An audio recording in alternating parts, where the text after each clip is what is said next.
बिस्मिल्लाहिर्रहमानिर्रहीम। अस्सलामुअलैकुम वरहमतुल्लाहि वबरकातुहू।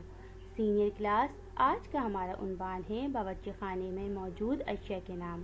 आज हम बावर्ची खाने में इस्तेमाल होने वाले अशिया के नाम पढ़ेंगे और आप मेरे साथ दोहराइएगा। ये क्या है? ये प्लेट है।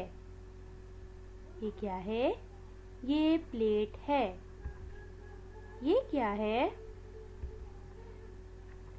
ये कप और तश्तरी है। ये कप और तश्तरी है। ये क्या है? ये जग है। ये क्या है? ये चमचा है। ये क्या है? ये कढ़ाई है। ये क्या है? इस पे हम क्या पीते हैं?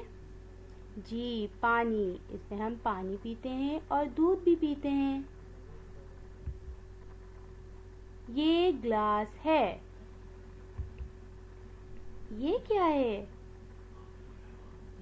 क्या बच्चों को चूल्हे के पास जाना चाहिए? नो, ये चूल्हा है। ये क्या है?